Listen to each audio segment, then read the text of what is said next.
Good morning. Good morning, everyone. Yeah, at the end of 2023, we thought of looking back on the past year, almost stock taking. What opened up? What is our feeling about the year that has gone? And what have we learned? Mostly about ourselves. In other words, did we become aware of certain aspects of ourselves, things that opened up in that sense? So just to have an overview of the year that has gone.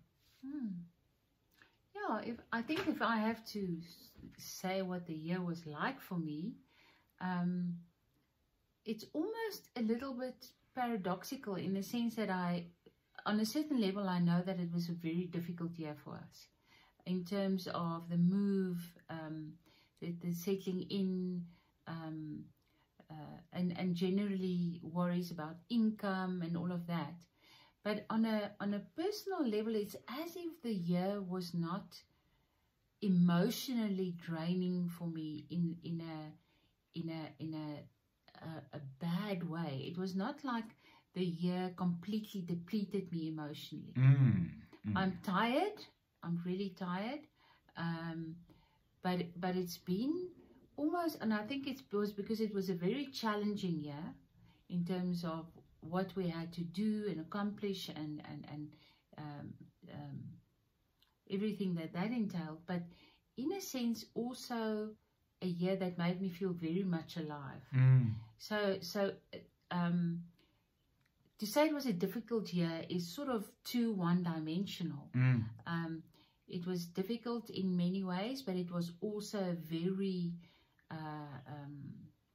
much alive and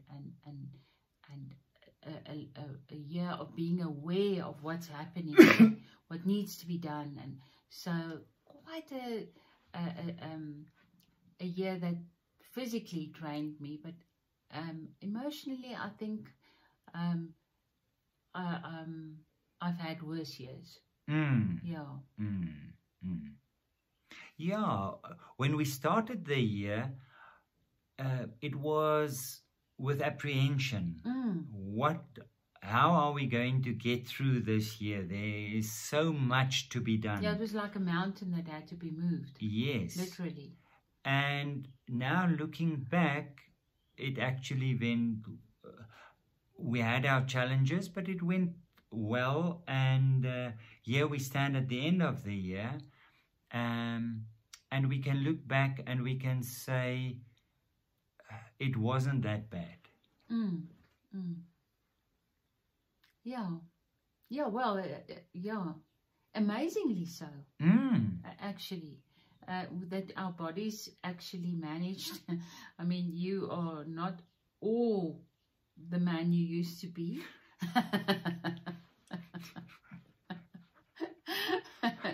That saying, you're with your arm that's acting up a little bit again, but it's been it's actually been a big year. It is. Yeah. It is this feeling standing here at the end of the year, and we had that in the beginning, but then with all the practicalities that we had to attend to and so on, but it's this, we're moving into a new phase. Yeah, it's a year of, it was a feeling of this opening up. Yes. So it was like being on a threshold or actually over the threshold, and things are opening up. And that was very much the feeling of this year, of expansion. Yes, I love that, that word, expansion. That really took place. Things that you discovered or experienced, maybe something previously it's been more theoretical, but that came to life on a more practical level? I think in terms of, and I think also maybe because we did a lot of Enneagram work with the workshops, I was very much more aware of my motivations, the things that I did and why I did it, what was actually behind things. So, and also in conversations, and especially with female people,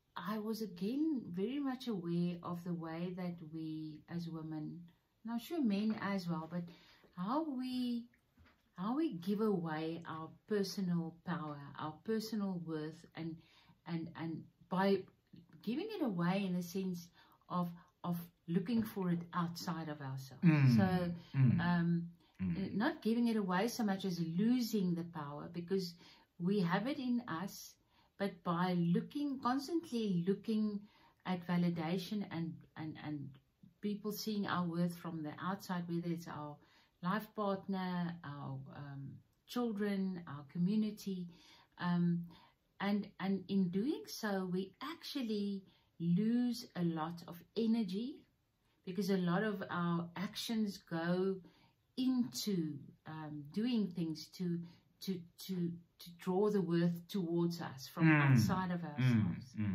And so in other words, in the process, we don't act out of essence, our deep self, no. but we act to a large extent out of ego constructs. Yes, and trying to find that what we actually don't get to in ourselves, we actually trying to get it from outside of ourselves.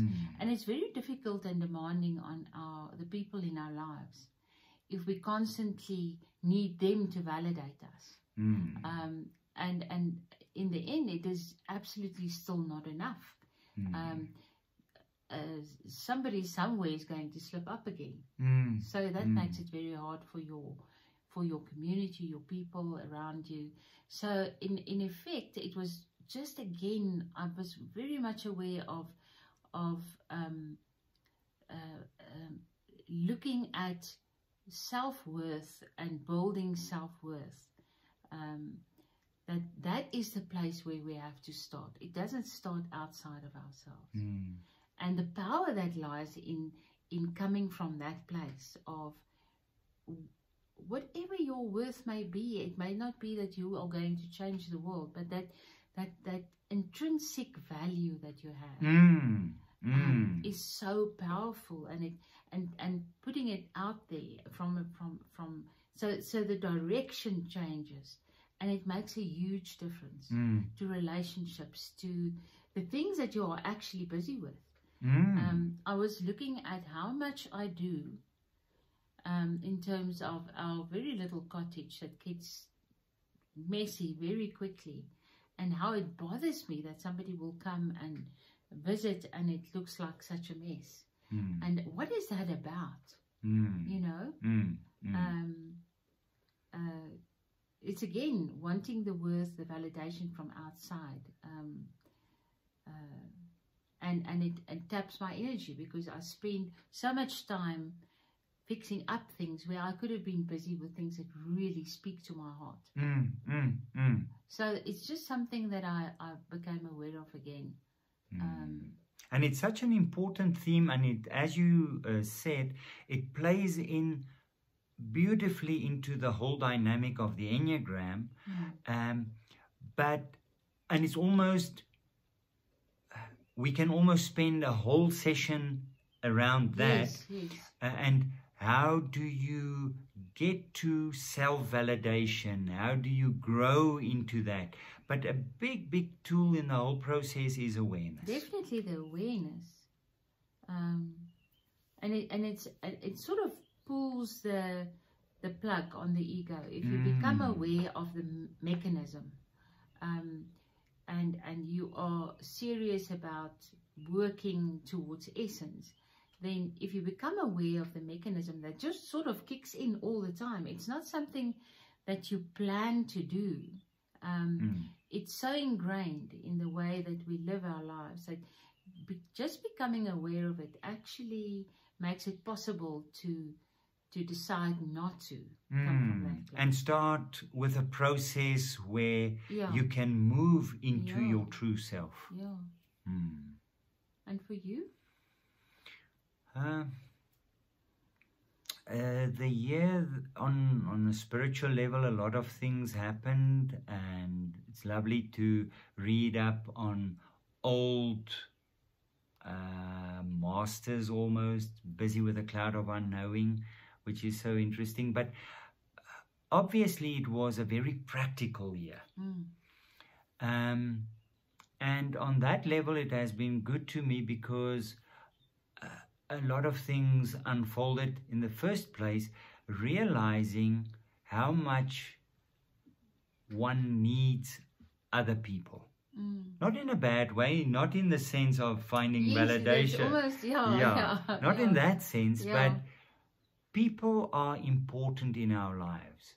And people are there to support us and to help us, and that we've experienced this year. And the other way around. Yes, we yes. are also there to help people. So, yes, it's this give and take and to and fro movement. But that we couldn't have done, and we couldn't have been where we are at this stage without the help of people on so many levels. That was the first thing. I realized that one can work in rain. And fog. And fog, cold. Yes. Yes.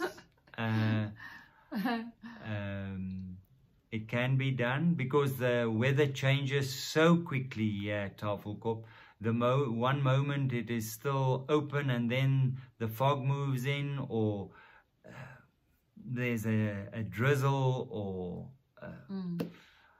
rain coming in. So that previously I was a little bit hesitant, but I learned that. And then I think maybe the main thing is that there's power in beginning something and doing something. One tends to plan something or anticipate something to such an extent that it becomes so threatening and challenging. But by moving into, I can't remember who said begin by beginning. Yeah. Or to begin. Yeah. Just do it. And there's another quote that I think it's Goethe, but it's also about genius that lies in simply beginning. Yes. The magic can happen as soon as you begin. So begin. Yes. And the first step. And it's very important that what you touched on, the magic starts the moment you begin. Yeah. Once we stand on the outside, it doesn't happen. No. But once we enter into this process, once we start doing, the magic starts. Yeah, and it's about stepping into the flow. We've been talking about flow quite a lot. Yes. But it's about the more you sit and anticipate or plan the steps, and something unexpected happens, like you cutting the bathroom wall to look at the damp, and you see, oh, it's not coming from the ground level. It's coming from pipes that's leaking. So immediately something else presents itself, and if you are so focused on your plan and how then it makes it so much more difficult. There's such a lot of pushback then in terms of what could have been much more effortless. Yeah, the whole issue of effortless doing remains a very important thing for me, because it is to be in the flow, to do without doing. That there's so much wisdom there, and I've read up on it, and it fascinates me. And this year, to a large degree, I've experienced it. Yes. And there was so much done. And it sounds like effortless doing. It sounds like you're not doing it, but you are doing such a lot. But there's a lot less. It's almost like the feeling of the friction is gone. Yes. The tension in what needs to be done. The resistance. The resistance. Yeah, so that was... I also think, just going back to that we need people, that help is not a sign that that we're not able to cope. That help is actually gift, and the way that people are helping us and the feeling around that. Because it's important to say that I almost feel like when we receive this beautiful dinner service. It's delicate. And it's a special dinner service. It's somebody's mom's dinner service that was handed down to her, and it's almost like being entrusted with something really special, and so that in itself is such a gift, and a feeling of it will have a life now. After the life it's had with me, it's going to continue having a life, or an old chair, or a beautiful old bed, or a day bed. A day bed. So it's something that's not just given. It's given with such a reverence almost, and then for us to be able to use it with that reverence makes it a feeling of. You said in Afrikaans, it's almost like it becomes communal, a communal effort. The Restory becomes a communal effort. Yeah, and that's such a good feeling. We're not alone in this. Yeah, and that's really special. It's not our private enterprise, but we almost, as we said on previous occasions, we're custodians of a facility or a space where all this energy flow into, and something new that we can't anticipate or whatever, it takes form, and it's beautiful to witness that. So we really want to thank everyone for in any way, even just in your thoughts and your love. We are so aware of that. It's truly